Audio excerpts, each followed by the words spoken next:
Hi friends, welcome to my channel.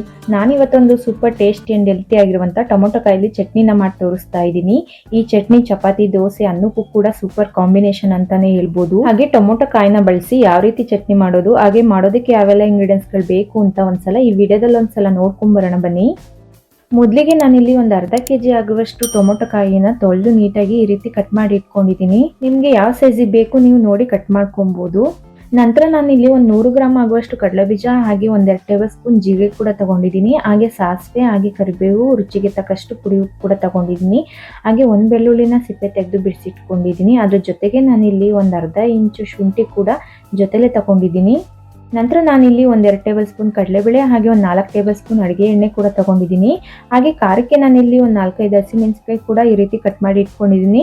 ಖಾರ ಕಡಿಮೆ ತಿನ್ನೋರಿದ್ರೆ ನೋಡಿ ಹಾಕೊಬಹುದು. ಹಾಗೆ ಒಂದು ಮೀಡಿಯಂ ಸೈಜ್ದು ಈರುಳ್ಳಿ ಕೂಡ ಕಟ್ ಮಾಡಿ ಇಟ್ಕೊಂಡಿದ್ದೀನಿ. ಹಾಗೆ ಸ್ವಲ್ಪ ಕೊತ್ತಂಬರಿ ಸೊಪ್ಪು ಕೂಡ ತಗೊಂಡಿದ್ದೀನಿ.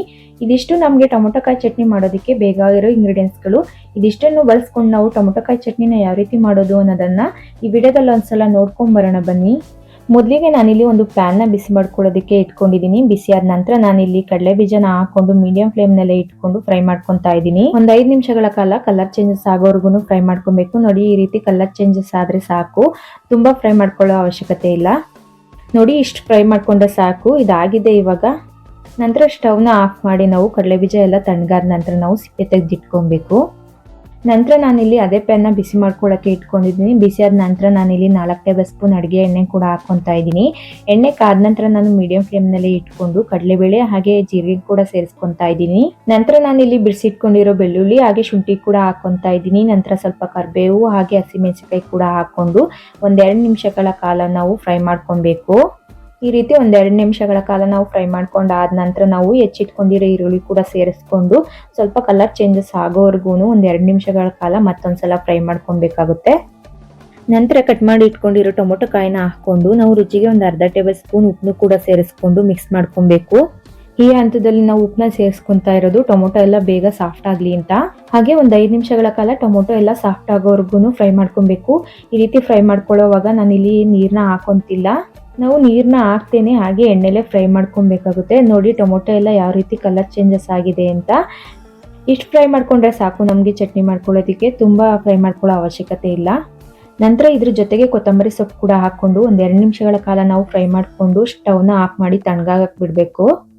ತಣ್ಣಗಾದ ನಂತರ ನಾವು ಒಂದು ಮಿಕ್ಸಿ ಜಾರ್ಗೆ ಹಾಕೊಂಡು ಅದ್ರ ಜೊತೆಗೆ ಮೊದಲೇ ಹುರಿದು ಸಿಪ್ಪೆ ತೆಗೆದಿಟ್ಕೊಂಡಿರೋ ಕಡಲೆ ಬೀಜನೂ ಹಾಕೊಂಡು ಮತ್ತೊಂದ್ಸಲ ಒಂದು ಅರ್ಧ ಟೇಬಲ್ ಸ್ಪೂನ್ ಉಪ್ಪನ್ನು ಕೂಡ ಹಾಕೊಬೇಕು. ಮೊದಲೇ ನಾವು ಉಪ್ಪನ್ನ ಹಾಕೊಂಡಿರೋದ್ರಿಂದ ಇವಾಗ ನೋಡಿ ಹಾಕೊಬೇಕು. ನಂತರ ಇದಿಷ್ಟನ್ನು ನಾವು ನುಣ್ಣಗೆ ರುಬ್ಕೊಬೇಕಾಗುತ್ತೆ. ರುಬ್ಬುವಾಗ ನಾವು ನೀರನ್ನ ಹಾಕಬಾರ್ದು, ಹಾಗೇನೆ ರುಬ್ಕೊಬೇಕಾಗುತ್ತೆ.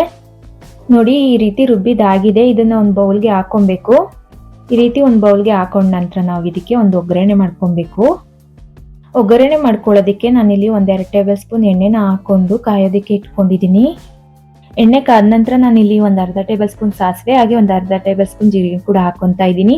ಹಾಗೆ ಸ್ವಲ್ಪ ಕರಿಬೇವು ಕೂಡ ಹಾಕೊಂಡು 1-2 ನಿಮಿಷ ಫ್ರೈ ಆದ ನಂತರ ನಾವು ಮಾಡಿಟ್ಕೊಂಡಿರೋ ಚಟ್ನಿಗೆ ಸೇರಿಸ್ಕೊಂಡು ಚೆನ್ನಾಗಿ ಒಂದ್ಸಲ ಮಿಕ್ಸ್ ಮಾಡ್ಕೊಂಡ್ರೆ ಒಂದೊಳ್ಳೆ ಟೊಮೊಟೊ ಕಾಯಿ ಚಟ್ನಿ ರೆಡಿ ಆಗುತ್ತೆ. ಇದನ್ನ ಚಪಾತಿ, ದೋಸೆ, ಅನ್ನಕ್ಕೂ ಕೂಡ ಹಾಕೊಂಡು ತಿನ್ಬೋದು. ಒಂದ್ಸಲನಾದ್ರೂ ಟ್ರೈ ಮಾಡಿ ನೋಡಿ, ತುಂಬಾನೇ ರುಚಿಯಾಗಿರುತ್ತೆ ಅಂತ ಹೇಳ್ತಾ ಇವತ್ತಿನ ಈ ರೆಸಿಪಿ ನಿಮ್ಮೆಲ್ಲರಿಗೂ ಇಷ್ಟ ಆಗಿದೆ ಅಂತ ಅನ್ಕೊಂಡಿದ್ದೀನಿ. ಇಷ್ಟ ಆದ್ರೆ ಒಂದು ಲೈಕ್ ಮಾಡಿ, ಹಾಗೆ ನಿಮ್ಮ ಫ್ಯಾಮಿಲಿ ಫ್ರೆಂಡ್ಸ್ಗೂ ಕೂಡ ಶೇರ್ ಮಾಡಿ.